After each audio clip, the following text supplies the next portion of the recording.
దేవునికి స్తోత్రములు చెల్లిస్తూ ఉన్నాం. దేవుని వాక్యం చదువుకుందాం. నిర్గమాకాండం 29వ అధ్యాయం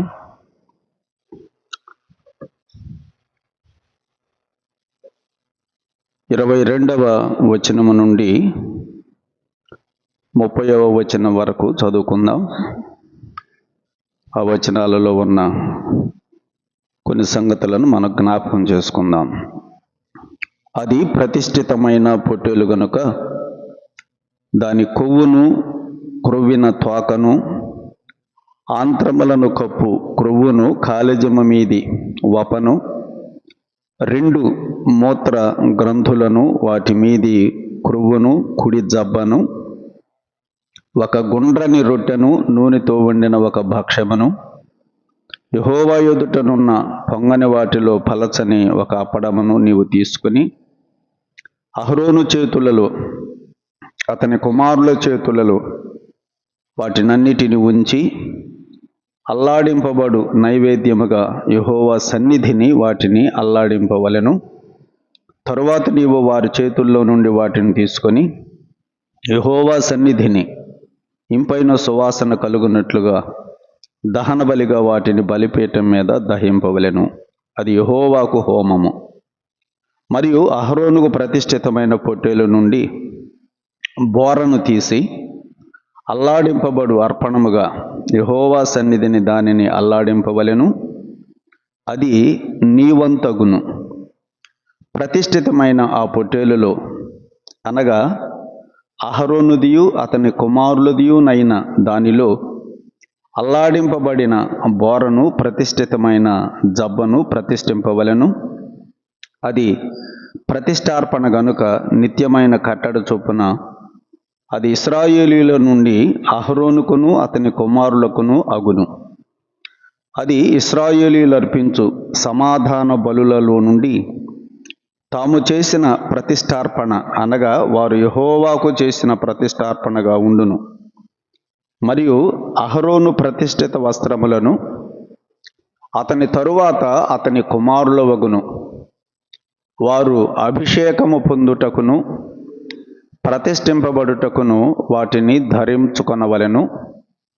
అతని కుమారులలో ఎవడు అతనికి ప్రతిగా యాజకుడగునో అతడు పరిశుద్ధ స్థలములో సేవ చేయుటకు ప్రత్యక్షపు గుడారములోనికి వెళ్ళునప్పుడు 7 దినములు వాటిని వేసుకొనవలెను.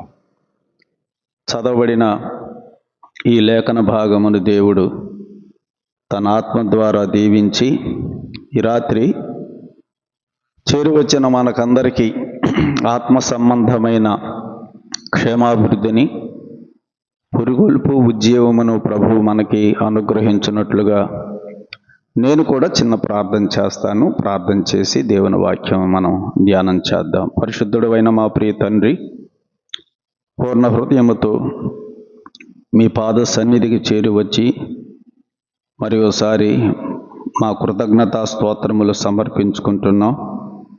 నీ సన్నిధి భాగ్యము మీరు మాకు దయచేశారు.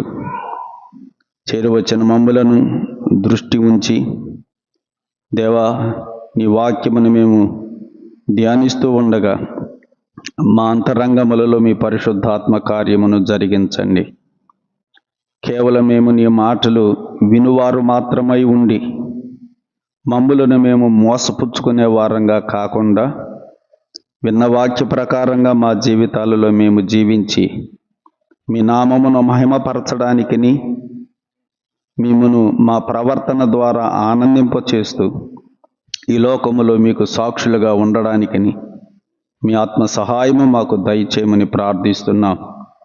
చదివిన ఈ లేఖన భాగాలలో ఉన్న సత్యాలను ఈ రాత్రి మేము జ్ఞాపకం చేసుకుంటుండగా బలపరుచమని, సహాయం చేయమని, మీ నామమునకు మహిమ తెచ్చుకోమని, అపవాది శక్తులను బంధించండి. మీ పరిశుద్ధాత్మ కార్యములని రాత్రి మా అంతరంగాల్లో జరిగించుమని ప్రభువైన యేసుక్రీస్తు నామమున కృతజ్ఞతా స్తోత్రములు చెల్లించి వినయముతో వేడుకొనుచున్నాము తండ్రి, ఆమేన్. దేవునికి స్తోత్రములు చెల్లిస్తున్నాం. ప్రభునందు ప్రియులారా, 29వ అధ్యాయంలో మనం యాజకుల యొక్క ప్రతిష్ట గురించి మనం ధ్యానం చేస్తూ ఉన్నాం. అహరోను యొక్క కుమారులను ఎలాగూ వారిని ప్రతిష్ఠించాలి, ఆ ప్రతిష్ఠించేటువంటి విధానం ఎలా ఉండాలి అని దేవుడు మోషేకు తెలియజేశాడు. ఆ సంగతులను మనం చదువుతూ ధ్యానం చేస్తున్నాం. ఆ వచనాలలో మనం మేలు కొరకు, మన పాఠం కొరకు కూడా కొన్ని సంగతులను మనం తలపోసుకుంటున్నాం. కోడెదూడను వధించడం గురించి, అలాగే 2 పొట్టేళ్లలో ఒక పొట్టేలును దహన బలిగా అర్పించటం గురించి ధ్యానించాం. గత వారం 2వ పొట్టేలును కూడా వారు వధించి ఆ 2వ పొట్టేలు యొక్క ఆ రక్తములో అహరోను కుమారుల యొక్క కుడి చెవుల మీదను, కుడి చేతి బొటన వ్రేల మీదను, కుడి కాలి బొటన వ్రేల మీదను చమరాలి 2వ పొట్టేలు యొక్క ఆ రక్తం తీసుకొని, తర్వాత ఆ రక్తములోని కొంచెం తీసుకొని వారి వస్త్రములను కూడా ప్రతిష్ఠించాలనే విషయాన్ని మనం గత వారం జ్ఞాపకం చేసుకున్నాం. కుడి చెవి, కుడి చేతి బొటన వ్రేలు, అలాగే కుడి కాలి బొటన వ్రేలు వస్త్రాలను గురించిన, అందులో ఉన్న ఆత్మ సంబంధమైన పాఠాలను గురించి కూడా గత వారం మనం గుర్తు చేసుకున్నాం. ఈ రాత్రి ఆ ప్రతిష్ఠితమైన పొట్టేలు యొక్క అవయవములను అహరోను యొక్క కుమారులకు ఇవ్వాలి అని దేవుడు తెలియచేశాడు. ఆ సంగతులను, అందులో ఉన్న పాఠాలను ఈ రాత్రి మనం ధ్యానం చేద్దాం. అదే 2వ ప్రతిష్ఠితమైన పొట్టేలు.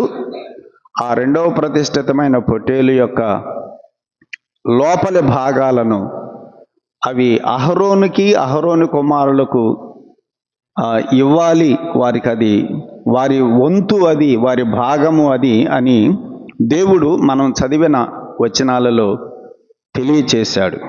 అందులో ఉన్న పాఠాలు ఈ రాత్రి మనం ధ్యానం చేద్దాం. 22వ వచనం చూడండి. అది ప్రతిష్ఠితమైన పొట్టేలు కనుక, అంటే 2వ పొట్టేలు గురించి ఎక్కడ కూడా చదువుతున్నాం.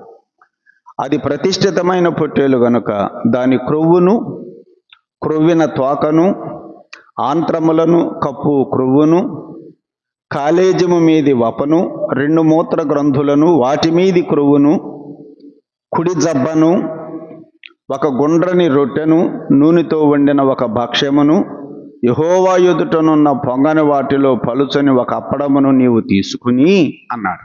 ఏమేమి తీసుకోవాలో చెప్పాడు ఇక్కడ. 22వ వచనములో క్రొవ్వును గురించి మనం ఎక్కువగా చదువుతున్నాం కదా. పొట్టేలు యొక్క క్రొవ్వు, దాని యొక్క క్రొవ్విన తోక, తర్వాత ఆంత్రములను కప్పేటువంటి క్రొవ్వు. ఆంత్రములు అంటే లోపల గుండె, ఊపిరితిత్తులు ఉంటాయి, వాటిని కప్పేటువంటి కొవ్వుని, అలాగే కాలేజము మీది కాలేజం అంటే కాలేయం, లివర్ అన్నమాట. దాని యొక్క లివర్ మీద ఉన్నటువంటి క్రొవ్వు భాగాన్ని, అలాగే మూత్ర గ్రంథులను, వాటి మీద క్రొవ్వును, కిడ్నీలు, వాటి మీద ఉన్నటువంటి క్రొవ్వు, కుడి జబ్బ అంటే కుడి తొడ భాగం అన్నమాట. ఆ పొట్టేలు యొక్క ఆ కుడి తొడ భాగాన్ని, తర్వాత ఒక రొట్టెను, నూనె కలిపినటువంటి ఒక భక్ష్యమును, పలుచని ఒక అప్పడమును, ఇవన్నీ తీసుకొని అహరోను కుమారుల యొక్క చేతుల మీద ఉంచాలని దేవుడు చెప్పాడు. ఆ ప్రతిష్ఠితమైనటువంటి పొట్టేలు, అది 2వ పొట్టేలు అని మనం చూసాం కదా. ఒకసారి ఆ మాట కూడా చదువుదాం చూడండి. 19వ వచనం, నీవు 2వ పొట్టేలును తీసుకొనవలెను అనే మాట. 2వ వచనంలో చూస్తే 2 పొట్టేళ్ళు అని చదువుతున్నాం. 2 పొట్టేళ్లలో ఒక పొట్టేలుని 16వ వచనంలో దానిని వధించారు.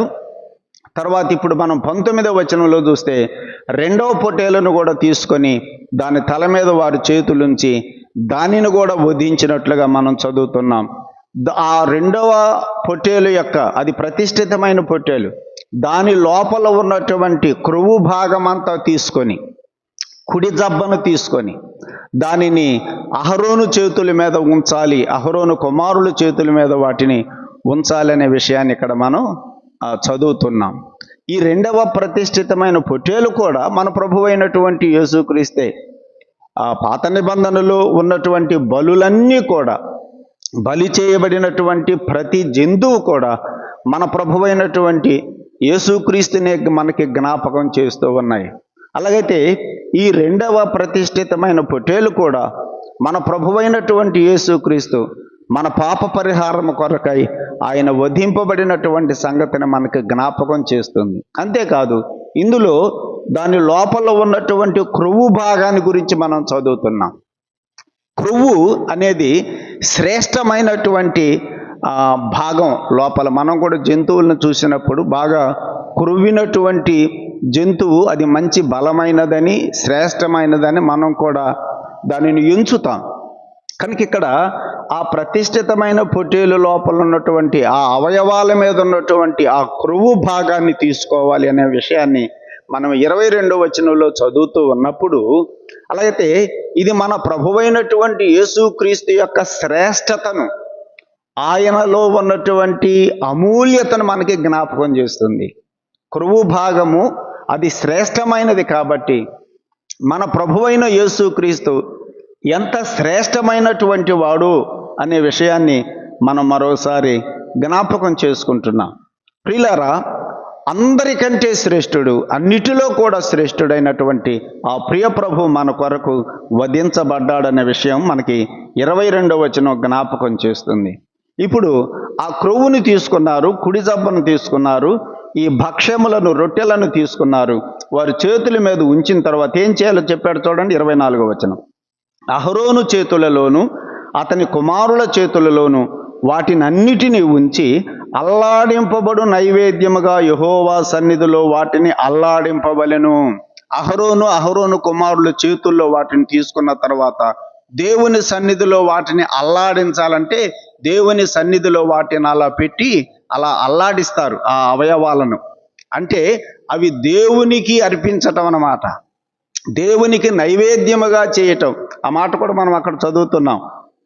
24వ వచనం, యెహోవా సన్నిధిని వాటిని అల్లాడింపవలెను.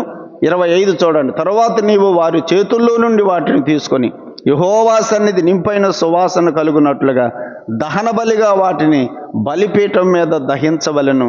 అది యెహోవాకు హోమము అనే మాట ఇక్కడ మనం జ్ఞాపకం చేసుకుంటున్నాం.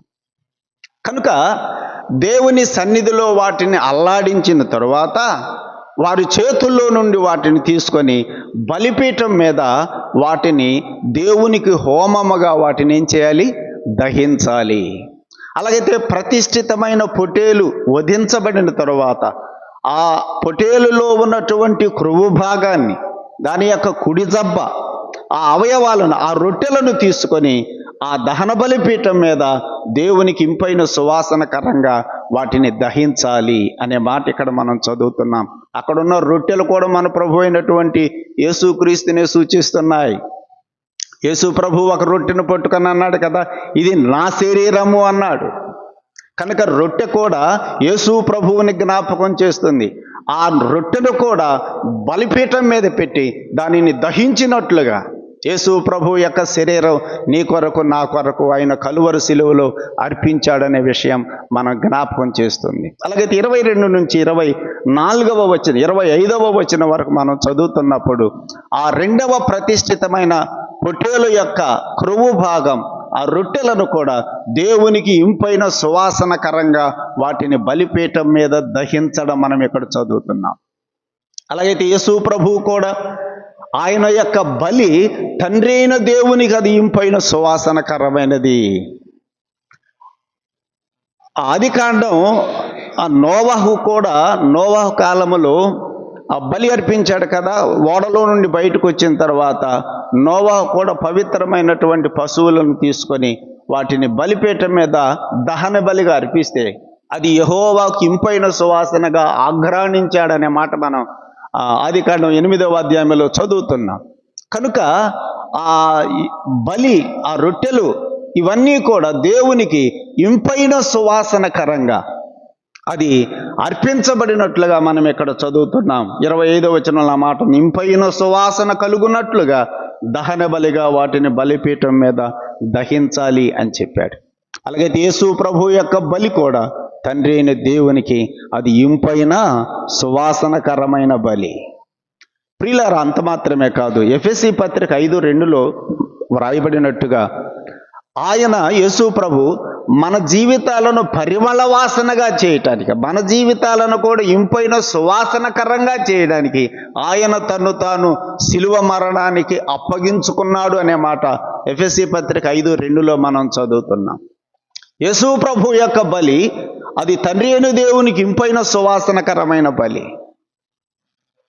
యేసు ప్రభుని గురించి దేవుడు సాక్ష్యం ఇచ్చాడు కదా, ఈయన నా ప్రియ కుమారుడు, ఈయన యందు నేను ఆనందించుచున్నాను. యేసు ప్రభు యొక్క జీవితము సువాసనకరమైన జీవితం. యేసు ప్రభు యొక్క జీవితము తండ్రిని ఆనందింప చేసినటువంటి జీవితం. ఆయన యొక్క బలి కూడా దేవునికి ఇంపైన సువాసనకరంగా ఉన్నది. మాత్రమే కాదు, ఆయన బలి నీ జీవితం నా జీవితాన్ని కూడా సువాసనకరంగా చేసింది. ఒకప్పుడు మనం ఎటువంటి వారమో తెలుసు కదా. ఒకప్పుడు మనందరము పాపులం, పాప జీవితం జీవించినటువంటి వారం. మన క్రియలు పాపం, మన ఆలోచనలు పాపం, మన మాటలు, మన చూపులు అపవిత్రం. అటువంటి మన జీవితాలను ఆయన రక్తము ద్వారా మన జీవితాలను కడిగి మన జీవితాలను ఇప్పుడు ఎలా చేశాడు? పరిమళ వాసనగా చేయలేదా? మన జీవితాలను మార్చలేదా? మన బ్రతుకులను మార్చలేదా? ప్రియులారా, అందుకని ఎఫెసీ పత్రిక 5:2లో పౌలు రాస్తాడు, పరిమళ వాసనగా ఉండుట కొరకై యేసుక్రీస్తు తన్ను తానే బలిగా అప్పగించుకొనెను అనే మాట మనం చదువుతున్నాం. కనుక 22 నుండి 25 వరకు చూస్తే రెండవ ప్రతిష్ఠితమైన పొటేలు యొక్క క్రొవ్వు, ఆ భక్షములు, ఆ రొట్టె, ఆ పలచని అప్పడం, అవన్నీ కూడా యేసు ప్రభువుని సూచిస్తున్నాయి. అవన్నీ కూడా దేవునికి ఇంపైన సువాసనకరంగా అవి దహన బలిగా దహించబడ్డాయనే విషయం మనం చదువుతూ ఉన్నప్పుడు మన కొరకు యేసు ప్రభు కూడా ఇంపైన సువాసనగా బలి అయిపోయి మన జీవితాలను కూడా సువాసనకరంగా చేశాడు. 26వ వచనంలో మనం చూస్తే నిర్గమాకాండం 29-26వ వచనంలో ఆ రెండవ ప్రతిష్ఠితమైన ఆ పొటేలు యొక్క బోరను గురించి, జబ్బను గురించి ఏమని చదువుతున్నామో చూడండి. 26, 27, 28 ఆ 3 వచనాలు మనం చదువుదాం. మరియు అహరోనుకు ప్రతిష్ఠితమైన పొట్టేలు నుండి బోరను తీసి అల్లాడింపబడు అర్పణముగా యెహోవా సన్నిధిలో దానిని అల్లాడింపవలెను, అది నీ వంతగును అనే మాట చదువుతున్నాం. ఆ రెండవ ప్రతిష్ఠితమైన పొట్టేలు యొక్క బోర సంగతి మనం చదువుతున్నాం. బోర అంటే ఆ రొమ్ము భాగం అన్నమాట. ఆ యొక్క రెండవ ప్రతిష్ఠితమైన ఆ పొట్టేలు యొక్క రొమ్ము భాగం. ఆ రొమ్ము భాగమును దేవుని సన్నిధిలో అల్లాడించిన తర్వాత అది ఎవరిదవుతుందన్నాడు ఇక్కడ 26లో చదువుతున్నాం. అహరోను ప్రతిష్ఠితమైన పొట్టేలు నుండి బోరను తీసి అల్లాడింపబడు అర్పణముగా యెహోవా సన్నిధిలో దాన్ని అల్లాడింపవలను, అది నీ వంతగును అని చదువుతున్నాం. అది అహరోనుదవుతుంది, అది అహరోను వంతవుతుంది అనే మాట ఇక్కడ మనం చదువుతున్నాం. తర్వాత 27 వచనం చూడండి. ప్రతిష్ఠితమైన ఆ పొట్టేలులు అనగా అహరోనిదియు అతని కుమారులదియునైన దానిలో అల్లాడింపబడిన బోరను, ప్రతిష్ఠితమైన జబ్బను ప్రతిష్ఠింపవలెను. ఇక్కడ జబ్బ సంగతి కూడా చదువుతున్నాం. జబ్బ అంటే తొడభాగం. 2 అవయవాలను గురించి ఇక్కడ మనం చదువుతున్నాం. ఒకటి బోర, బోర అంటే రొమ్ము భాగం. రెండవది జబ్బ, జబ్బ అంటే తొడభాగం. ఈ 2 భాగాలను దేవుని సన్నిధిలో అల్లాడించిన తరువాత వాటిని ప్రతిష్ఠించాలి అనే మాట చదువుతున్నాం. ఆ 2 కూడా అహరోనుకి, అహరోను యొక్క కుమారులకు చెందుతాయి అనే మాట ఇక్కడ మనం గమనిస్తున్నాం. 28వ వచనం చూడండి. అది ప్రతిష్టార్పణ గనుక నిత్యమైన కట్టడ చొప్పున అది ఇశ్రాయేలీల నుండి అహరోనుకును అతని కుమారులకును అగును అని చదువుతుంది. కనుక ఆ బోర, ఆ జబ్బ అనేటువంటి 2 భాగాలు కూడా అహరోనుకి, అహరోను కుమారులకు చెందుతాయి. అవి వాటిని అహరోను కుమారులే వాటిని ఏం చేయాలి? తినాలి. అది వారికి చెందుతాయంటే వాటిని అనుభవిస్తారు, వాళ్ళు తింటారు. అలాగైతే ఆ ప్రతిష్ఠితమైన పొట్టేలు మన ప్రభువైన యేసుక్రీస్తు అని మనం జ్ఞాపకం చేసుకుంటున్నాం. ఆ ప్రతిష్ఠితమైన పొట్టేలులో ఉన్నటువంటి ఆ 2 అవయవాలు, బోరా జబ్బ అనేటువంటి ఈ 2 అవయవాలు కూడా మన ప్రభువైనటువంటి యేసుక్రీస్తులో ఉన్నటువంటి శ్రేష్టమైన 2 లక్షణాలను జ్ఞాపకం చేస్తుంది అనే విషయాన్ని ఈ రాత్రి మనం అర్థం చేసుకోవాలి. ఆ పొట్టేలులో ఉన్నటువంటి బోర అంటే రొమ్ము భాగం. ఈ రొమ్ము భాగం అనేది ప్రేమను తెలియచేస్తుంది. తల్లి తన బిడ్డలకు తన రొమ్ముతో పాలిస్తుంది, ప్రేమ అక్కడ ఉన్నది. పిల్లవాడు ఏడుస్తుంటే ప్రేమతో తన రొమ్ముకు హత్తుకుంటుంది, హృదయానికి హత్తుకుంటుంది బిడ్డని కదా. రొమ్ము భాగం అనేది ప్రేమను తెలియచేస్తూ ఉన్నది. అలాగైతే ప్రియులారా, ఈ బోరా అనేది అహరోను కుమారులకు చెందుతుంది కాబట్టి దానిని వారు అనుభవించాలి. అలాగైతే ఆ ప్రతిష్ఠితమైన పొట్టేలు మన ప్రభువైన యేసుక్రీస్తు అయి ఉండగా ఆయన యొక్క రొమ్ము భాగం అనగా ఆయన యొక్క ప్రేమను మనము అనుభవించాలి. యేసు ప్రభు యొక్క ప్రేమను అది మనకు చెందుతుంది, అది మనము అనుభవించే వారంగా ఉండాలి. యేసు ప్రభు యొక్క ప్రేమను మనము అనుభవించామా? బోర జబ్బ అది వారికి చెందుతుంది, అది వారి వంతు అనే మాట ఇక్కడ మనం చదువుతూ ఉన్నప్పుడు, అలాగైతే ఇప్పుడు మన వంతు ఏంటంటే మన ప్రభువైన యేసుక్రీస్తులో ఉన్నటువంటి ఆ ప్రేమ మనది. యేసు ప్రభు యొక్క ప్రేమ మన హృదయములలో కుమ్మరించబడింది అని మనం ఆ పత్రికల్లో చదువుతున్నాం, పౌలు రాసిన పత్రికలు. క్రీస్తు ప్రభు యొక్క ప్రేమ మీ హృదయములలో కుమ్మరించబడి ఉన్నది. ఈ రాత్రి మనం అర్థం చేసుకోవాల్సింది ఏంటంటే యేసు ప్రభు యొక్క ప్రేమను మనము అనుభవించామా?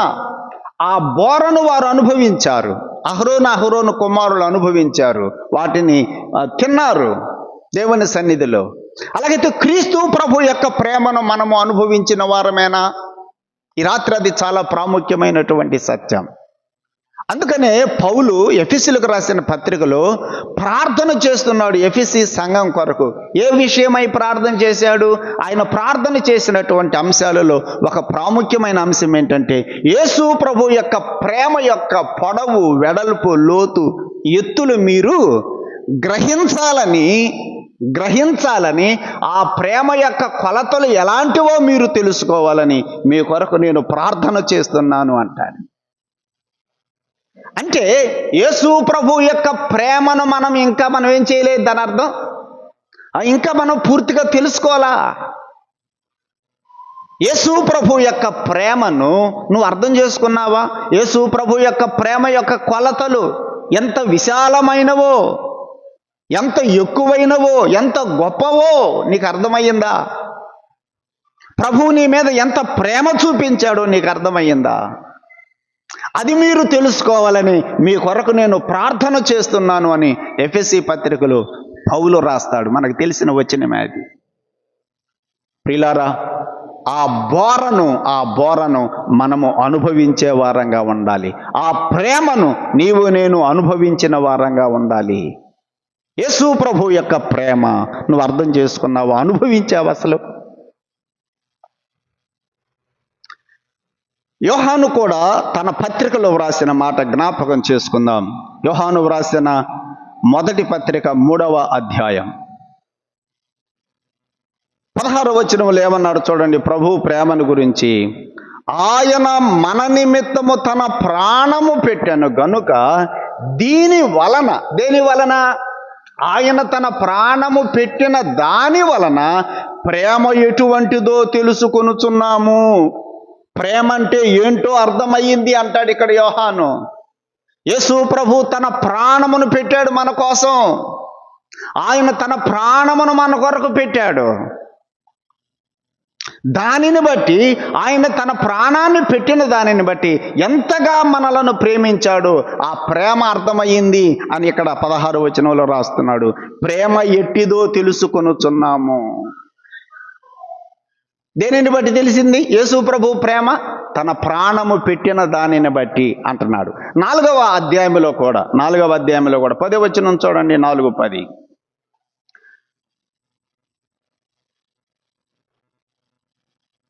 మనము దేవునిని ప్రేమించితిమి అని కాదు, తానే మనలను ప్రేమించి మన పాపములకు ప్రాయశ్చిత్తమై ఉండుటకు తన కుమారుణ్ణి పంపించాడు.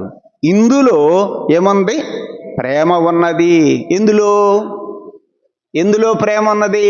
మన పాపములకు ప్రాయశ్చిత్తము కలిగించుట కొరకై ఆ తండ్రి అయిన దేవుడు తన సొంత కుమారుడు, అద్వితీయ కుమారుడు, జనతైక కుమారుడు, తన రొమ్మున ఉన్న కుమారుడు, ఆ కుమారుణ్ణి సింహాసనమును దింపి ఈ లోకమునకు పంపించాడు. అందులో ప్రేమ ఉన్నది అంటాడు యోహాను. దేవుని ప్రేమను, ప్రభువైన యేసుక్రీస్తు యొక్క ప్రేమను రుచి చూచి అనుభవించి మాట్లాడు ఈ 2 వచనాలు రాశాడు. ఆయన తన ప్రాణమును పెట్టాడు. ఇందులో ఆయన ప్రేమ కనపడింది. మన పాపములకు ప్రాయశ్చిత్తము కలిగించుట కొరకై దేవుడు తన కుమారుణ్ణి పంపించాడు. ఇందులో ప్రేమ ఉన్నది అని రాస్తున్నాడు. అలాగైతే ప్రియులారా, మన ప్రభువైన యేసుక్రీస్తు యొక్క ప్రేమ నీవు కూడా గ్రహించావా? నీకు అర్థమయ్యిందా? యేసు ప్రభు యొక్క ప్రేమ నిజంగా మనకు గనక అర్థమైతే ఒక 2-3 రుజువులు నేను జ్ఞాపకం చేస్తా. ఆ ప్రభువు యొక్క ప్రేమ నీకు అర్థమైంది అనటానికి రుజువేంటి? 3 వచనాలు లేఖనాల్లో మనం జ్ఞాపకం చేసుకుందాం. లూకాసు వార్త 7వ అధ్యాయం చూడండి. లూకాసు వార్త 7వ అధ్యాయం. అక్కడ 7వ అధ్యాయంలో పాపాత్మురాలైన ఒక స్త్రీ యేసు ప్రభువు దగ్గరకు వచ్చింది. ఆయన పాదాల దగ్గర కూర్చుంది. తన కన్నీళ్లతోటి యేసు ప్రభు యొక్క పాదాలను తడిపి తన తల వెంట్రుకలతోటి తుడుస్తూ ఉన్నది. తుడుస్తూ ఆయన పాదములను ముద్దు పెట్టుకుంటూ ఉంది. ఆ దృశ్యాన్ని సీమోను చూశాడు. యేసు ప్రభువుని తన ఇంటికి భోజనానికి ఆహ్వానించిన ఆ సీమోను చూసి, ఇది పాపాత్మురాలైతే దాని చేత కాళ్ళు పట్టించుకుంటున్నాడేంటి, ఆమె చేత ఆ పాదాలు తాకుతుంటే అలా తాకనిస్తున్నాడేంటి అని తన మనసులో అనుకుంటూ ఉంటే యేసు ప్రభు అతనితో మాట్లాడుతున్నాడు. సరే, అతనితో మాట్లాడుతూ ఏమన్నాడు చూడండి. 44వ వచనం. ఆ స్త్రీ వైపు తిరిగి సీమోనుతో ఇట్లనెను, ఈ స్త్రీని చూస్తున్నావు కదా, నీ ఇంటిలోనికి రాగా నీవు నా పాదాలకు నీళ్ళు ఇలా. కానీ ఈమె నీళ్ళు ఇచ్చింది. ఏ నీళ్ళు? తన కన్నీళ్ళు ఇచ్చింది నాకు. తన కన్నీళ్లతో నా పాదాలను తడిపి తన తల వెంట్రుకలతో తుడుస్తుంది. నీవు నన్ను ముద్దు పెట్టుకోలేదు, కానీ ఈమె నా పాదములను ముద్దు పెట్టుకోవటం మానలేదు. నా తలకు తల నూనెకి తల అంటుకోవటానికి కనీసం నూనె ఇవ్వలేదు, కానీ ఈమె నా పాదములకు అత్తరు పూసింది. మీ ఇద్దరిలో నన్ను ఎవరు ప్రేమిస్తున్నారు? సీమోను ఎవరు ప్రేమిస్తున్నారు నన్ను మీ ఇద్దరిలో? ఈ స్త్రీ నన్ను ఎలా ప్రేమించిందన్నారు చూడండి. 47వ వచనం. ఆమె విస్తారముగా ప్రేమించెను. ఈ రాత్రి నేను ఒక మాట జ్ఞాపకం చేస్తున్నాను. యేసు ప్రభు తన పాప జీవితాన్ని క్షమించేవాడని ఆమె గ్రహించి కదా, యేసు ప్రభు దగ్గరకు వచ్చి కన్నీళ్లు కార్చి ఆయన పాదాలను తడిపి తన తల వెంట్రుకలతో తుడుస్తూ ముద్దు పెట్టుకుంటుంది. ఎందుకు? కారణం ఒకటే, నా పాపములను క్షమించేవాడినా, నా పాపములను క్షమించగలిగిన వాడినా. అందరూ నన్ను ద్వేషిస్తున్నారు, అందరూ నా పాపాన్ని చూసి నన్ను అసహించుకుంటున్నారు, కానీ నన్ను ప్రేమించి నా పాపాలను క్షమించేవాడు ఇతను అనే ఉద్దేశంతో ప్రభు పాదాల దగ్గర కూర్చొని ముద్దు పెట్టుకుంటుంది. అప్పుడు యేసు ప్రభు అన్నాడు, ఈమె నన్ను ఎలా ప్రేమిస్తుంది? విస్తారంగా ప్రేమిస్తుంది. సోదరుడా, సోదరు, గుర్తుపెట్టుకో, ప్రభువు నన్ను క్షమించాడు, నా పాపాలు క్షమించాడు, ప్రభువు నన్ను ప్రేమించాడని ఎవరైతే ఆయన ప్రేమను అర్థం చేసుకుంటారో వారు ఏం చేయగలరు? ఈమెం చేసింది? అర్థం చేసుకుంది కాబట్టి ఈమెం చేసింది? ఈ విస్తారంగా ప్రేమించింది కదా, విస్తారంగా ప్రేమించింది, ముద్దు పెట్టుకోవటం మానలేదు. అది మొదటి రుజువు నేను జ్ఞాపకం చేస్తున్నా. ప్రభువు నిన్ను కూడా ప్రేమించాడు, నిన్ను కూడా క్షమించాడు అని కనుక నువ్వు అర్థం చేసుకుంటే నువ్వు కూడా ప్రభువుని ఎట్లా ప్రేమిస్తావు? విస్తారంగా ప్రేమిస్తావు, విస్తారంగా ప్రేమిస్తావు. ఆయనను ముద్దు పెట్టుకోవటం నువ్వు మానవు, ముద్దు పెట్టుకుంటూ ఉంటావు, ఆయనను ఆరాధిస్తూ ఉంటావు, ఆయనను హత్తుకుంటూ ఉంటావు. అది మొదటి రుజువు. ఈ రుజువు నీ జీవితంలో కనపడుతుందా? ఇది ఎవరి జీవితాలలో కనపడిద్దంటే, ప్రభువు నా పాపాలు క్షమించాడు, నన్ను అమితంగా ప్రేమించాడని ఎవరైతే అర్థం చేసుకుంటారో ఆయన ప్రేమను, ఎవరైతే ఆయన ప్రేమను అనుభవిస్తారో అట్టివారు ప్రభువుని కూడా విస్తారంగా ప్రేమిస్తారు. అది రుజువు. ఆ బోర అహరోను కుమారులకు చెందుతుంది, అది వారు దాన్ని అనుభవించాలి. అలాగైతే మన ప్రభు అయిన యేసుక్రీస్తు యొక్క ప్రేమను మనము అనుభవించే వారంగా ఉండాలి. అనుభవించుతున్నాము అంటే రుజువు ఏంటంటే, నువ్వు అనుభవిస్తున్నావు అంటే రుజువు కనపడాలి. ఏంటిదా రుజువు అంటే, ఆయనను కూడా మనం ఏం చేస్తాం? విస్తారంగా ప్రేమిస్తాం. ప్రభువుని ప్రేమిస్తున్నామా? మనం ప్రభువుని హత్తుకొని జీవిస్తున్నామా? ఆయన కొరకు మనం బ్రతుకుతున్నామా? ఆయనకు మన జీవితంలో మొదటి స్థానం ఇచ్చేస్తున్నామా? ఆలోచన చేయండి. చాలామంది ప్రభువుని ప్రేమించి ఆయన ప్రేమను అర్థం చేసుకొని కాదు మందిరానికి వచ్చేది. కొందరి విషయం నేను చెబుతున్నా, అందరి విషయం కాదు. మనం క్రిస్టియన్సం కదా, మనం క్రైస్తవులం కదా, ఆదివారం మనం ఏం చేయాలి? క్రైస్తవులమే మందిరానికి వెళ్ళాలి అనే ఉద్దేశంతో వస్తున్నారు. అందుకనే 10ంటికి వస్తారు, 10:30కి వస్తారు, 11 గంటలకు వస్తారు. ఎందుకు వస్తున్నారట? ఇవాళ క్రైస్తవులు ఎక్కడికి పోవాలి? ఆదివారం చర్చికి పోవాలి. అదే నువ్వు ప్రభువు యొక్క ప్రేమను నువ్వు నిజంగా అర్థం చేసుకుంటే ఎప్పుడు వస్తావు? అది రుజువు. యేసు ప్రభు యొక్క ప్రేమ నీకు అర్థమైతే యేసు ప్రభువుని నువ్వు విస్తారంగా ప్రేమిస్తావు, ఆయనను హత్తుకుంటావు, ఆయన కొరకు నువ్వు బ్రతుకుతావు. రెండవ విషయం మనం జ్ఞాపకం చేసుకుందాం. మొదటిది ఆయన ప్రేమను అర్థం చేసుకుని, ఇక్కడ ఇంకొక విషయం నేను జ్ఞాపకం చేస్తున్నాను.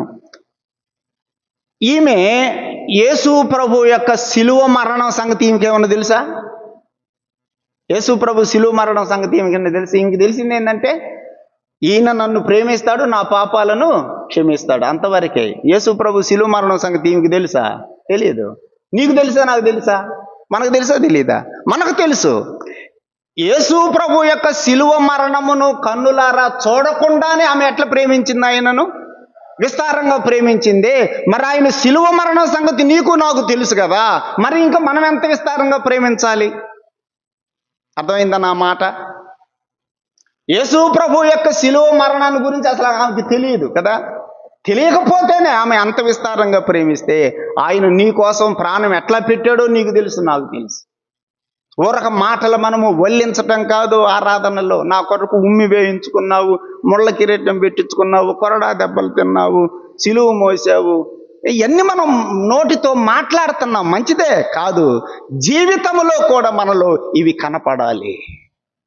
యేసు ప్రభు నీ కొరకు అంతగా మరణించాడని నీకు అనిపిస్తే నువ్వు ఆయనను ఎలా హత్తుకొని జీవిస్తావు? ఆయన కొరకు నువ్వు ఎలా బ్రతుకుతావు? ఆయనను విడిచిపెట్టి ఉండగలవా? ఆయనను ఆరాధించకుండా ఉండగలవా? ఆయన సన్నిధిని మాని ఉండగలవా? మొదటి రుజువు అది. రెండవ విషయం మనం జ్ఞాపకం చేసుకుందాం. కొరింథీయులకు వ్రాసిన 2వ పత్రిక.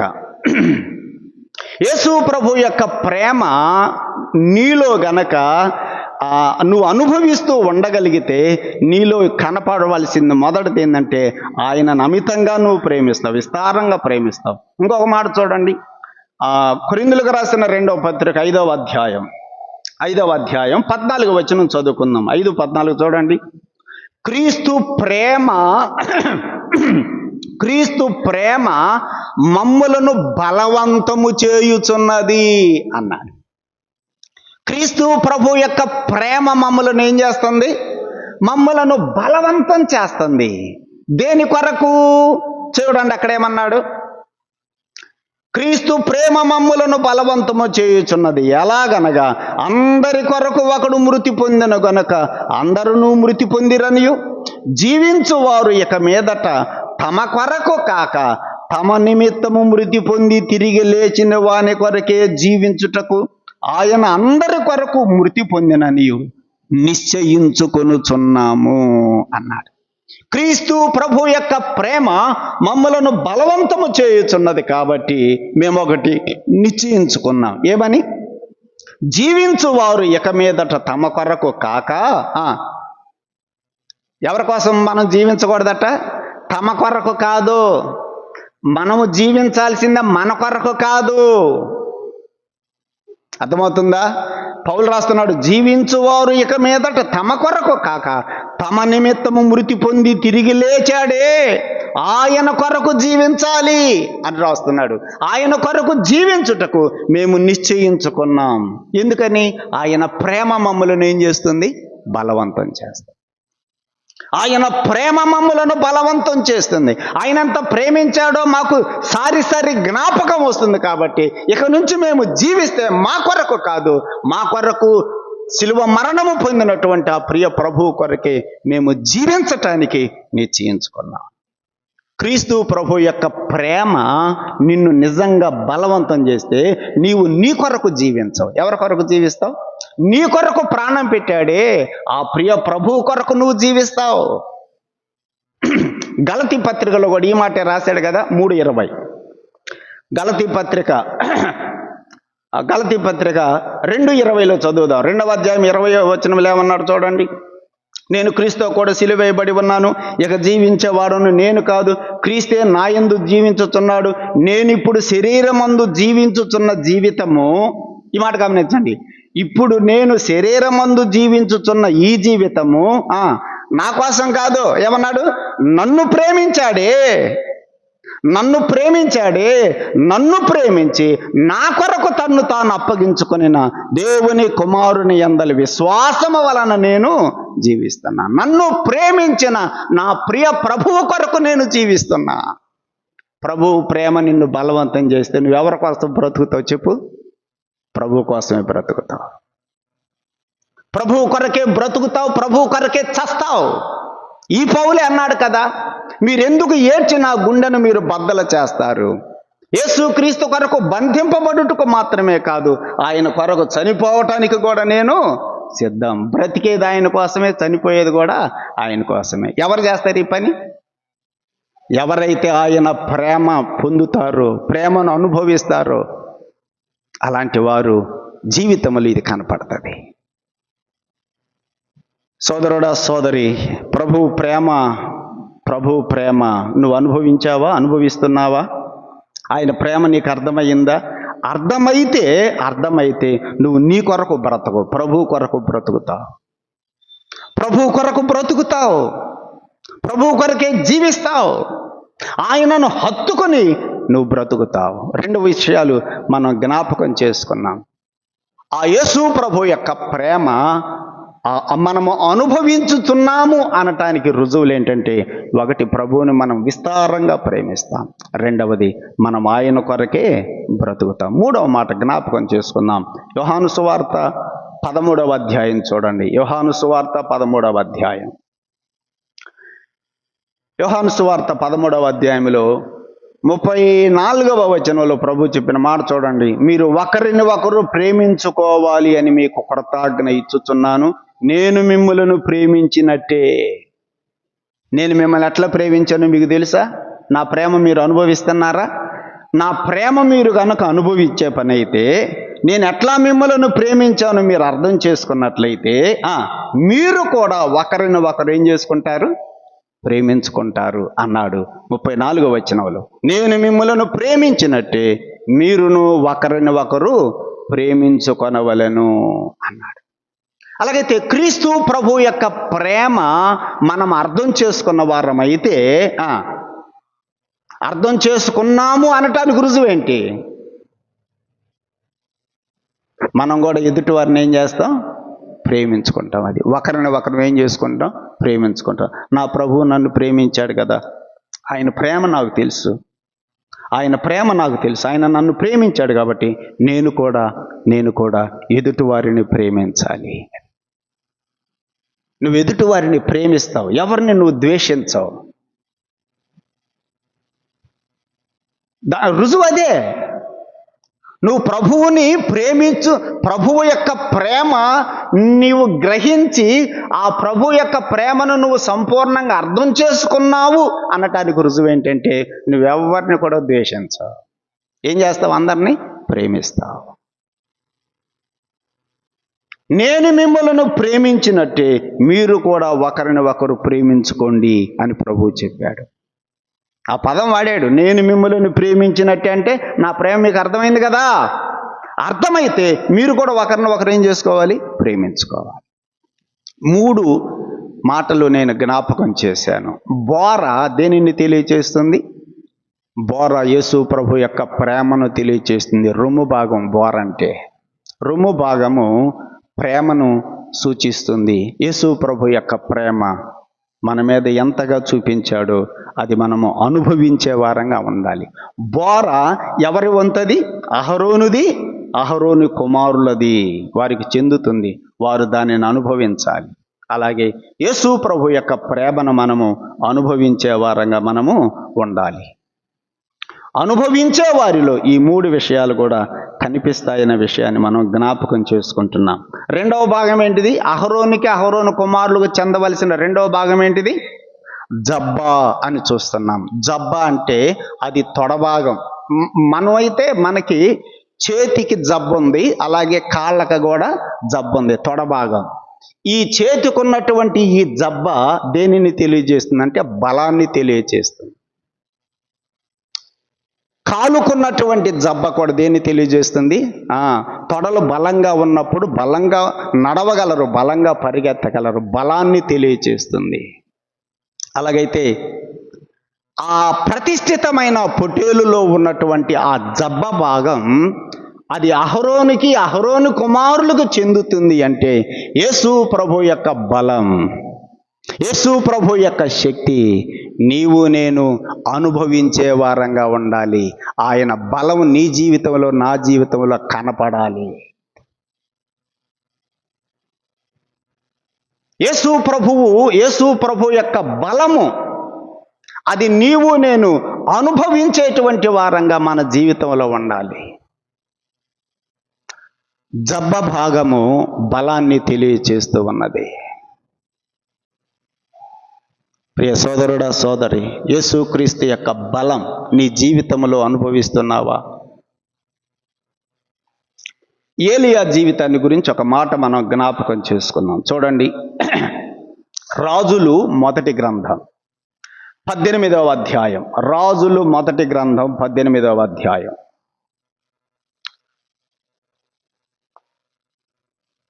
నలభై 46వ వచనం చూడండి. 46వ వచనం చదువుకున్నాం. రాజుల మొదటి గ్రంథం 18వ అధ్యాయము 46వ వచనం. యెహోవా హస్తము ఏలియాను బలపరచగా.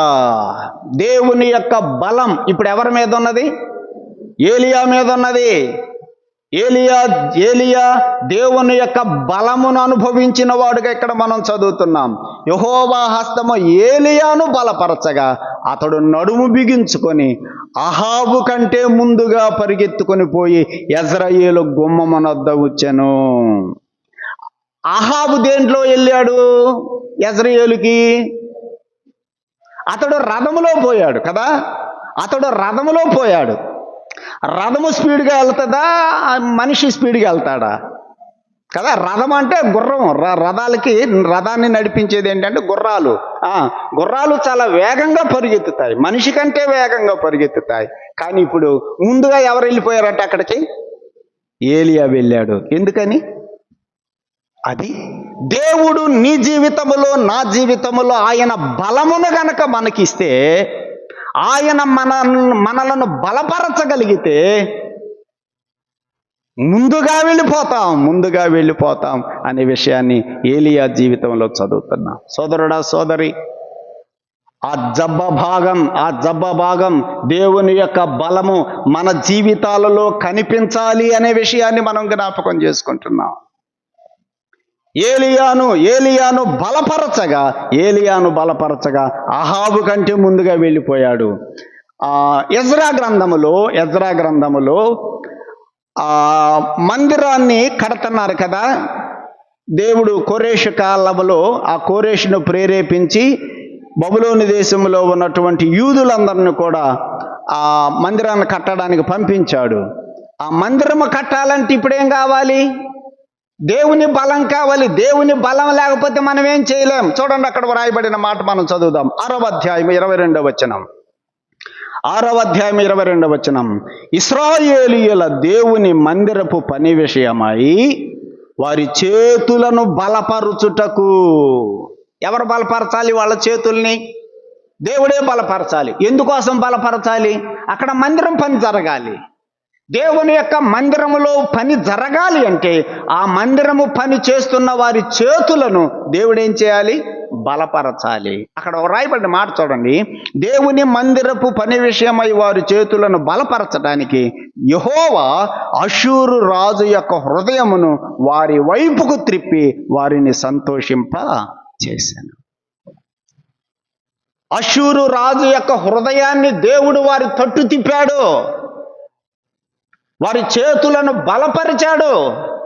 అందుకనే వారు దేవుని యొక్క మందిరం యొక్క పనిని వారు చేయగలిగారు. ఏలియాను దేవుడు బలపరిచాడు. అందుకనే ఏలియా అహాబు కంటే ముందుగానే పరిగెత్తుకుంటూ పోయాడు యెజ్రెయేలు దగ్గరికి. సోదరుడా, సోదరి, ఆయన బలం నీ జీవితంలో నా జీవితంలో కనపడాలి.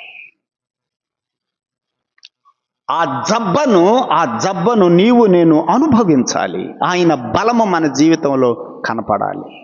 దేవుని యొక్క బలము మనము అనుభవిస్తూ దేవుని బలము చేత మనము ఆయన కొరకు బ్రతకగలుగుతున్నామా? దేవుడు నిన్ను బలపరుస్తున్నాడా? అసలు నీకు అర్థమవుతుందా? ఇదే ఎజ్రా గ్రంథం 7వ అధ్యాయం కూడా చూడండి, 28వ వచనం. 7:28. నా దేవుడైన యెహోవా హస్తము నాకు తోడుగా ఉన్నందున నేను బలపరచబడి తిని. చూడండి, దేవుని భక్తుల జీవితాలలో దేవుని యొక్క బలమును పొందుకున్నారు. ఏలియా దేవుని బలము కలిగిన వాడు. ఆ కోరేషు కాలములో ఉన్నటువంటి యూదులు దేవుని బలము చేత వాళ్ళ చేతులు బలపరచబడినందువలన వారు దేవుని మందిరం పనిచేశారు. ఇక్కడ ఎజ్రా కూడా బబులోను దేశం నుంచి బయలుదేరేటప్పుడు అతన్ని ఎవరు బలపరిచారు? ఎజ్రా అంటున్నాడు, యెహోవా హస్తము నాకు తోడుగా ఉన్నందున నేను బలపరచబడి నాతో కూడా వచ్చుటకు ఇశ్రాయేలీయుల ప్రధానులను సమకూర్చి తిని. ఎజ్రా కూడా దేవుని చేత బలపరచబడి బబులోను దేశము నుండి కదా యెరూషలేముకి వచ్చాడు. ప్రధానులను సమకూర్చుకొని, కొంతమంది యూదులను కూడా సమకూర్చుకొని, లేవీయులను సమకూర్చుకొని వారందరిని కూడా యెరూషలేముకు తీసుకొని వచ్చాడు. దాని వెనక దేవుని యొక్క బలము ఉన్నది. దేవుడు బలపరిచాడు. ప్రియులారా, మనము దేవుని పని చేయాలంటే దేవుడు మనల్ని ఏం చేయాలి చెప్పండి? ఆయన మనల్ని బలపరిస్తేనే ఆయన పని చేయగలం. దేవుడు బలపరచకపోతే మనం ఆయన కోసం ఏ పని చేయలేం. ఏలియా జీవితములో, యూదుల జీవితములో, ఎజ్రా జీవితములో దేవుని యొక్క బలము మనం గమనిస్తున్నాం. దావీదు కూడా ఏమన్నాడు చూడండి. దావీదుని గురించి కూడా ఒక మాట చదువుదాం. కీర్తన గ్రంథం 89వ కీర్తన. 89వ కీర్తనలో 21వ వచనం చదువుకుందాం. 21వ వచనం 89వ కీర్తన 20-21. నా సేవకుడైన దావీదును నేను కనుగొని ఉన్నాను, నా పరిశుద్ధ తైలముతో నేను అతనిని అభిషేకించి ఉన్నాను, నా చెయ్యి ఎడతెగకుండా అతనికి తోడై ఉండును, నా బాహుబలము అతనిని బలపరచును. దావీదుని నా చెయ్యి బలపరుస్తుంది. దావీదు ఇశ్రాయేలు దేశాన్ని కదా ఆ 40 సంవత్సరాలు పరిపాలన చేశాడు. యథార్థ హృదయముతో అతడు పరిపాలించినని మనం ఇదే కీర్తన గ్రంథంలో మనం చదువుతాం. ప్రియ సోదరుడా సోదరి, దేవుడు దావీదును బలపరిచాడనే మాట ఇక్కడ మనం చూస్తున్నాం 89వ కీర్తనలో. ఆయన బలపరిచాడు దావీదుని. నా బాహుబలం అతనిని బలపరుచును. దేవుడు దావీదును బలపరిచాడు కాబట్టి ఏ యుద్ధానికి వెళ్ళినా కూడా అక్కడ ఏం కలిగింది? దావీదుకి జయమే, అపజయం లేదు. ఈ రాత్రి నేను జ్ఞాపకం చేసే సత్యం ఏంటంటే, దేవుడు నిన్ను కూడా బలపరుస్తున్నాడా? దేవుని చేత బలపరచబడుతున్నావా? ఏలియా జీవితంలో, యూదుల జీవితంలో, ఎజ్రా జీవితంలో, దావీదు జీవితంలో మనం జ్ఞాపకం చేసుకుంటున్నాం. దేవుని యొక్క బలం చేతనే వాళ్ళ కార్యాలు చేశారు. దేవుడు వాళ్ళను బలపరిచాడు కాబట్టి దేవుని కొరకు వారు కార్యాలు చేయగలిగారు. దేవుడు బలపరచకపోతే మనం ఏం చేయలేము. చివరిగా పౌలు జీవితంలో కూడా మనం చదువుకున్నాం. పౌలు జీవితాన్ని గురించి కూడా పౌలు కూడా ఏమని సాక్ష్యం ఇచ్చాడో చూడండి. తిమోతికి వ్రాసిన మొదటి పత్రిక, తిమోతికి పౌలు రాసిన మొదటి పత్రిక 1వ అధ్యాయం 12-13 వచనాలు చూడండి. పూర్వము దూషకుడును హింసకుడును హానికరుడును అయిన నన్ను తన పరిచర్యకు నియమించి నమ్మకమైన వానిగా ఎంచినందుకు నన్ను బలపరిచిన మన ప్రభువైన క్రీస్తు యేసుకు కృతజ్ఞుడునై ఉన్నాను అన్నాడు. ఆయన నన్ను ఏం చేశాడు? నన్ను బలపరిచాడు.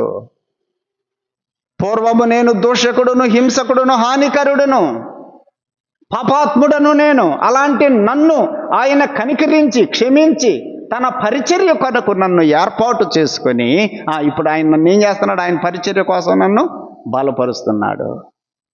నేను దేశాలు తిరుగుతున్నానంటే, ఖండాలు తిరుగుతున్నానంటే ఎట్లా తిరుగుతున్నాను? ఆయన నన్ను బలపరుస్తున్నాడు కాబట్టి. అందుకని ఇక్కడ రాశాడు, నన్ను బలపరిచిన ప్రభువైన యేసుక్రీస్తుకు కృతజ్ఞుడను. పౌలును కూడా ప్రభువు బలపరిచాడు కాబట్టి ప్రభువు కొరకై ఆయన అంత సేవ చేయగలిగాడు. 2వ పత్రిక చూడండి, తిమోతికి వ్రాసిన 2వ పత్రిక 16వ వచనం 17వ వచనం. నేను మొదట సమాధానం చెప్పినప్పుడు ఎవడనూ నా పక్షంగా నిలవలేదు, అందరూ నన్ను విడిచిపోయారు. ఇది వారికి నేరముగా ఎంచబడకుండా ఉండునుగాక. అయితే నా ద్వారా సువార్త పూర్ణముగా ప్రకటింపబడు నిమిత్తమును అన్యజనులందరూ దానిని విని నిమిత్తమును ప్రభువు నా ప్రక్కన నిలిచి నన్ను ఏం చేశాడు? ఆయన బలపరిచాడు. అందరూ నన్ను విడిచిపోయారు, కానీ నా ప్రభువు మాత్రం నన్ను విడిచిపెట్టలేదు. ఆయన నా ప్రక్కన నిలిచి నన్నేం చేశాడు? బలపరిచాడు. అందుకే నేను సేవ చేయగలిగా. అందరూ విడిచిపోవచ్చు మనల్ని, అర్థమైందా? అందరూ మనల్ని విడిచిపోవచ్చు, కానీ ప్రభువు మాత్రము మన ప్రక్కన నిలిచి మనల్ని బలపరిస్తే చాలు, మనం ఆయన కొరకు పని చేయగలం. ఆయన బలం ఈ రాత్రి మనం జ్ఞాపకం చేసుకుంటున్నాం. ఆ జబ్బ భాగము బలాన్ని తెలియచేస్తుంది. అందుకని కదా ఫిలిప్పీ పత్రికలో కూడా పౌలు రాశాడు, నన్ను బలపరుచువాని యందే నేను సమస్తము చేయగలను అన్నాడు. ఆయన కోసం నేను ఏ కార్యమైనా చేయగలను. నన్నేం చేయాలి? ఆయన బలపరిస్తేనే, బలపరచకపోతే నేనేం చేయలేను. ఏలియా జీవితంలో, యూదుల జీవితంలో, ఎజ్రా జీవితంలో, దావీదులో, పౌలులో, భక్తులందరి జీవితాలలో కూడా మనం చూస్తున్నాం. దేవుడు వారిని బలపరిచాడు కాబట్టి దేవుడు వారు కార్యాలు ప్రభు కోసం చేయగలిగారు. ఇప్పుడు ఇంకొక విషయం, దేవుడు నిన్ను ఎప్పుడు బలపరుస్తాడు? ఆయన మనల్ని బలపరచాలంటే మనమేం చేయాలి? దినవృత్తాంతముల 2వ గ్రంథంలో మనకందరికీ తెలిసిన వచనం, యథార్థ హృదయము గల వారిని బలపరుచుటకై కదా యెహోవా కనుదృష్టి లోకమందంతటా సంచారము చేయుచున్నది. నేను ఎవరిని బలపరిచి వాళ్ళ చేత నా పని చేయించుకోవాలని దేవుని కనుదృష్టి అంతా తిరుగుతుంది, లోకమంతా తిరుగుతుంది. ఎవరి కోసం తిరుగుతుంది? ఎవరి కోసం తిరుగుతుంది? యథార్థ హృదయము గల వారి కోసం తిరుగుతుంది. గుర్తుపెట్టుకునే మాట. దేవుడు ఎవరిని బలపరుస్తాడంటే యథార్థమైన హృదయం గల వారిని ఆయన బలపరచి ఆయన తన పని కోసం వాడుకుంటాడు. వారి జీవితాలలో ఆయన బలమును చూపిస్తాడు. అది దేవుడు వారి జీవితాలలో తన బలమును చూపించి వారి చేత ప్రభు తన కార్యాన్ని జరిగించుకుంటాడు. యథార్థ హృదయము గల వారిని బలపరచుటకై లోకమందంతటా ఆయన కనుదృష్టి సంచారం చేస్తుంది. 1. 2, ఆయన నిన్ను నన్ను బలపరచాలి అంటే ఆయన సన్నిధిలో, దేవా నేను వట్టివాడను, నేను ఖాళీవాడను, నీ పని కొరకై ఈ లోకములో నీ కొరకు సాక్షిగా ఉండుట కొరకై నన్ను బలపరుచు అని మనం ఏం చేసుకోవాలి? రోజు ప్రార్థన చేసుకోవాలి. నెహెమ్యా ప్రార్థన చేశాడు. చూడండి, నెహెమ్యా గ్రంథం 6వ అధ్యాయం. నెహెమ్యా ఏమని ప్రార్థన చేశాడో చదువుదాం. నెహెమ్యా గ్రంథం 6వ అధ్యాయంలో 6వ అధ్యాయం 9వ వచనం చివరి మాట చూడండి. 9వ వచనం, ఇటువంటి కార్యములను మేమే అంత మాత్రము చేయవారం కాము, వీటిని నీ మనసులో నువ్వే కల్పించుకున్నావు. అతని యొద్దకు నేను వర్తమానం పంపితిని, దేవా ఇప్పుడు నా చేతులను బలపరుచుము. ఆ పై వచనాలు మనం చదివితే నెహెమ్యా మీద అన్ని నేరాలు మోపి ఒక పత్రికలు రాశారు వాళ్ళు, టోబియా, సన్బల్లటు అనేటువంటి వారు.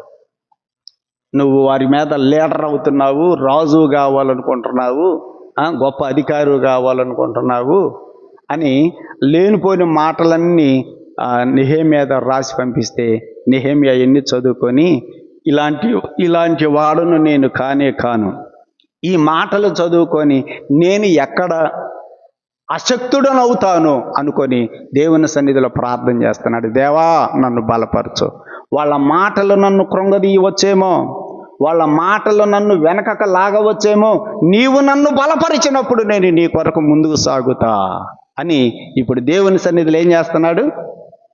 దేవా నా చేతులను బలపరచుము అని ప్రార్థన చేస్తున్నాడు.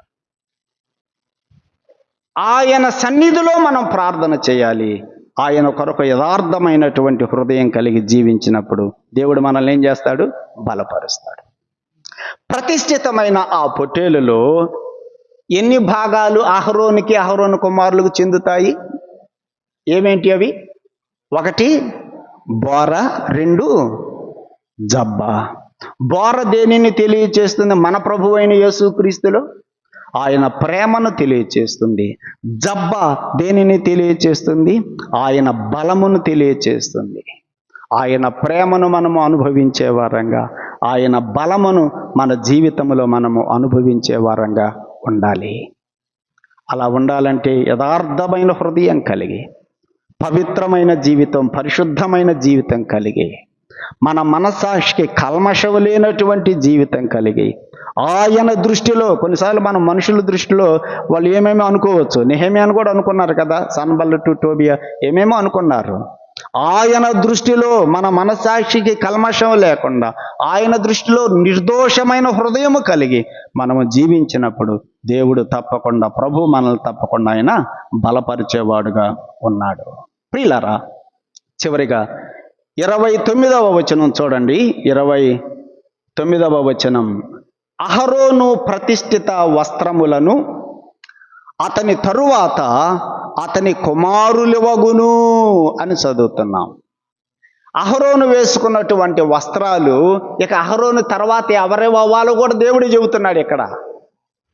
అహరోను తల మీద పాగా పెట్టుకోవాలి, ఏఫోదు ధరించుకోవాలి, అంగీ వేసుకోవాలి, నీలి రంగుతో కుట్టిన అంగీ వేసుకోవాలి. ఇవన్నీ మనం చదువుకున్నాం కదా. ఈ వస్త్రాలు అహరోను తర్వాత నెక్స్ట్ ఎవరికి రావాలి? ఇదో క్వశ్చన్ అన్నమాట. అందుకని దేవుడే చెప్పాడు, ఏమన్నాడు? అహరోను వస్త్రములు అతని తరువాత అతని కుమారులివగును, వారు అభిషేకము పొందుటకును ప్రతిష్ఠింపబడుటకును వాటిని ధరించుకొనవలెను. మరి అహరోనికి ఏమో 4 కుమారులు ఉండే, ఇప్పుడు ఆ నలుగురు కుమారులకు నలుగురు వేసుకోవాలి. అయ్యి ఏమన్నాడు చూడండి 30వ వచనంలో, అతని కుమారులలో ఎవడు అతనికి ప్రతిగా యాజకుడగును అన్నాడు. అతని కుమారుల్లో ఎవడో ఒకడే అవుతాడు ప్రధాన యాజకుడు. ఆ అవకాశం ఎవరికి వస్తుందో, దేవుడు ఎవరికి ఇస్తాడో, ఎవరికి అనుగ్రహిస్తాడో అది మనం ఇక్కడ అర్థం చేసుకోవాలి. అతని కుమారులలో ఎవడో అతనికి ప్రతిగా యాజకుడగును అతడు పరిశుద్ధ స్థలములో సేవ చేయుటకు ప్రత్యక్షపు గుడారములోనికి వెళ్ళినప్పుడు 7 దినములు వాటిని వేసుకొనవలెను. అహరోనికి 9 కుమారులు ఉన్నారు. ఎవరెవరు వారి పేర్లు? నాదాబు, అబీహు, ఎలియాజరు, ఈతామారు కదా. నిర్గమకాండంలో మనం చదువుతాం. అహరోనికి ఎలీషబెతును పెళ్లి చేసుకుంటాడు. వాళ్ళకి 9 పిల్లలు పుట్టారు. ఈ 9 కుమారులలో అహరోను తరువాత యాజకత్వం ఎవరికి వచ్చింది? ఎలియాజరుకు వచ్చింది. అహరోను వస్త్రాలు ఎవరు ధరించారు? ఈ 9లో ఎలియాజరు ధరించాడు. మరి పెద్దవాడు నాదాబు ఉన్నాడే, రెండవ వాడు అబీహు ఉన్నాడు. మరి వాళ్ళ సంగతి ఏంటి? లేవియాకాండం 10వ అధ్యాయం 1-2 వచనాలు మనం చదివితే వారు దేవుని దగ్గరికి అన్యాగ్ని తీసుకొని వచ్చారు. ఏ అగ్ని? అన్యాగ్నిని తీసుకొని వచ్చి దోపార్తులు వేసి దూపం వేస్తున్నారు. కొంతమందికి దేవుడి సన్నిధి అంటే లెక్క ఉండదు. దేవుడికి ఇచ్చే విషయంలో లెక్క ఉండదు. ఎట్లాంటి అయినా ఇయ్యచ్చులు అనుకుంటున్నారు. అన్యాగ్నిని తెస్తేనే దేవుడు వాళ్ళిద్దరిని ఏం చేశాడు? యెహోవా సన్నిధిలో నుండి అగ్ని వచ్చి వారిద్దరిని కాల్చివేసినని మనం చదువుతున్నాం. లేవియాకాండం 10వ అధ్యాయం 1-2 వచనములో నాదాబు, అబీహులు ఇద్దరూ కూడా ఆ రోజు అగ్ని చేత కాల్చివేయబడ్డారు. దేవుని సన్నిధిని ప్రియులారా గుర్తుపెట్టుకోండి. కయ్యూను కూడా దేవుడికి ఏ దేశకెళ్తేనేముందిలే కదా, ఏ దేశకెళ్తేనేముందిలే, చేతికే పంట వస్తే ఆ పంట తీసుకొని పోయి ఇచ్చొచ్చాడు. దేవుడంటే లెక్కలేదు కయ్యూనికి, శాపగ్రస్తుడయ్యాడు. దేవుడంటే లెక్కలేదు నాదాబు, అబీహులకి, కాల్చివేయబడ్డారు. ఆ తరువాత అహరోను యొక్క వస్త్రములను ఎవరికి తగిలించబడ్డాయి? ఎవరికి ధరింప చేయబడ్డాయి? ఎలియాజరు. సంఖ్యాకాండంలో మనం చదువుతున్నాం.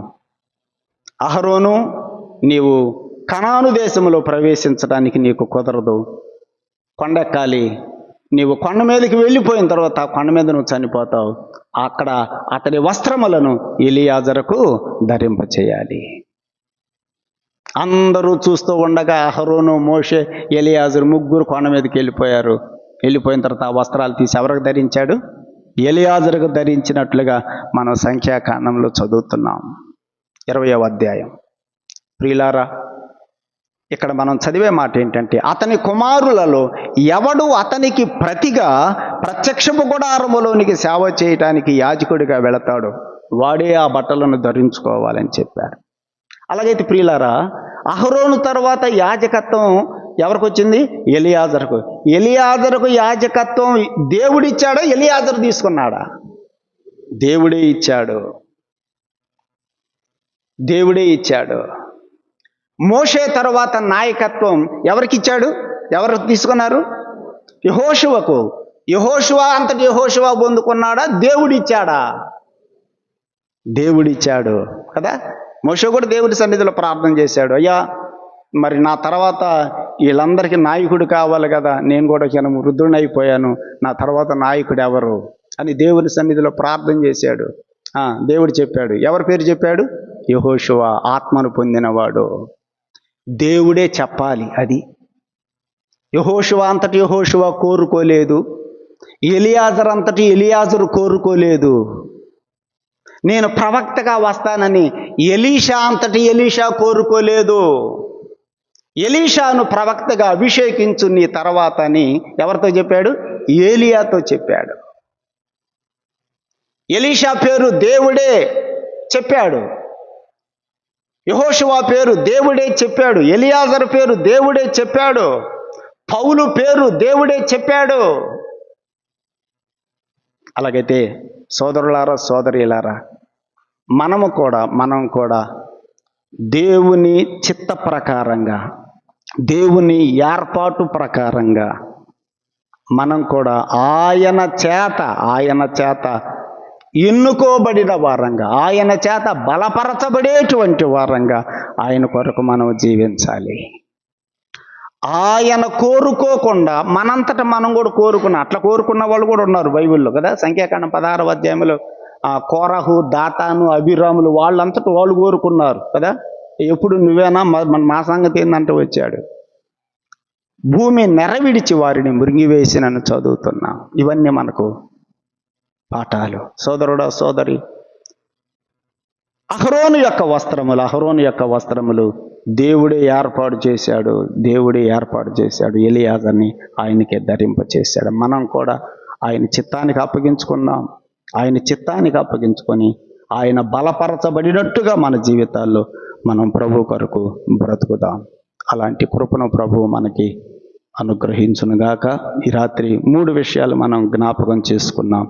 ప్రతిష్ఠితమైన పొట్టేలు యొక్క బోర, జబ్బ, అహరోను వస్త్రాలు. ఇందులో ఉన్న పాఠాలు మన జీవితాల్లో కూడా మనం కలిగి ప్రభు కొరకు బ్రతుకుదాం.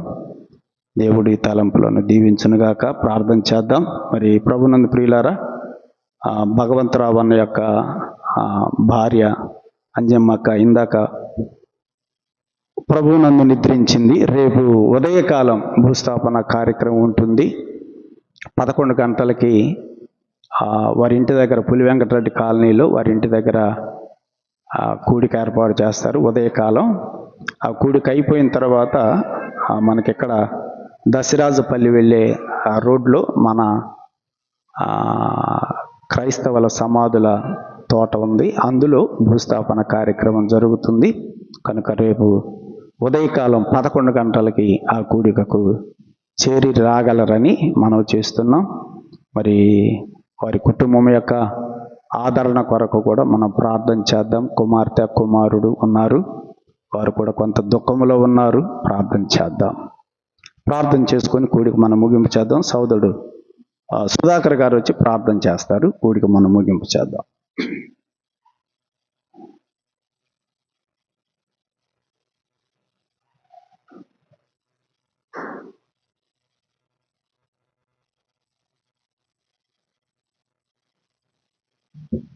ప్రార్థన చేసుకుందాం. మహాగణుడైన మా దేవ, మీకు మా స్తుతులు స్తోత్రాలు చెల్లించుకుంటున్నాం. నాయన, ఈ రాత్రి వేళ నీ సన్నిధిలో ఈ దాసును బలపరిచి శ్రేష్టమైన మాటలను మీరు మాకు అందించినదని బట్టి నీకు స్తోత్రాలు, వందనాలు చెల్లించుకుంటున్నాం. అయ్యా, మరి నాయన, జబ్బ అనేది తండ్రి నాయన యేసు ప్రభు యొక్క బలాన్ని చేకూరుస్తుంది, తెలియజేస్తుంది. అలాగే తండ్రి నాయన బోర అనేది నాయన యేసు ప్రభు యొక్క ప్రేమను తెలియజేస్తుంది. దేవా, మరి మేము కూడా తండ్రి నాయన యేసు ప్రభు యొక్క ప్రేమను మేము గుర్తించుకొని మేము యేసు ప్రభువును ఎలా ప్రేమించాలో మాకు తెలియజేసినందుకు స్తోత్రాలు చెల్లిస్తూ ఉన్నాం. అలాగే మేము కూడా నాయన యేసు ప్రభు యొక్క బలము మేము ఎలా ఉండాలో మా జీవితాలలో మేము తెలుసుకున్నట్టు సహాయం చేసినందుకు ఈ స్తోత్రాలు చెల్లిస్తున్నాం. ఆ విధంగా జీవించడానికి సహాయం చేయమని వేడుకుంటూ ఉన్నాం ప్రభువా. అయ్యా, మరి నాయన అహరోను తర్వాత తండ్రి నాయన ఎలియాజరుకు నాయన మీరే నాయన నాయకత్వం ఇచ్చారని మేము జ్ఞాపకం చేసుకుంటున్నాం ప్రభువా. అలాగే తండ్రి నాయన మరి మేము కూడా ప్రభువా నీ పట్ల ఎంతో నమ్మకంగా జీవిస్తూ మరి నాయన వాక్యం అనుభవం కలిగి జీవించేవారుగా మీరు సహాయం చేయమని నాయన నీ సన్నిధిలో ప్రార్థన చేస్తున్నాం ప్రభువా. అయ్యా, మోషే ద్వారా తండ్రి నాయన తర్వాత యెహోషువకు నాయన ఏ విధముగా మరి నాయన మీరు ఇచ్చారో మరి తండ్రి ఆ యొక్క పాఠాలను మేము జ్ఞాపకం చేసుకొని మరి మీ పట్ల యథార్థముగా జీవించడం జీవితం మీరు మాకు దయచేయమని నీ సన్నిధిలో ప్రార్థన చేస్తున్నాం. మా ప్రభువా, చేరువచ్చిన ప్రతి ఒక్కరిని బట్టి నీకు స్తోత్రాలు, వందనాలు చెల్లించుకుంటున్నాం. వాక్యం అందించిన మీ దాసుని కను మీరు బలపరచమని, మంచి ఆరోగ్యం మీరు దయచేయమని ప్రార్థన చేస్తూ ఉన్నాం. ప్రభువా, సహాయం చేయండి. రేపటి యొక్క కార్యక్రమంలో మరి నాయన అంజమ్మ యొక్క అక్క యొక్క మరి నాయన యొక్క అంతిమ యాత్రలో మరి నాయన బర్రెల కార్యక్రమంలో ఆ కోడికలో మేమందరము పాల్గొని ఆ కార్యక్రమంలో విజయవంతం చేయడానికి సహాయం చేయమని కూడా నీ సన్నిధిలో ప్రార్థన చేస్తున్నాం తండ్రి. సహాయం చేయండి. చేరవచ్చిన ప్రతి బిడ్డని మీరు ఆశీర్వదించండి. ఇప్పుడు మేము వెళ్ళుచుండగా మీ కృప చూపించమని మా ప్రభువును మా రక్షకుడు ప్రభువును యేసుక్రీస్తు నామములో అడిగి వేడుకుని ప్రార్థన చేయుచున్నాము తండ్రి. ఆమేన్.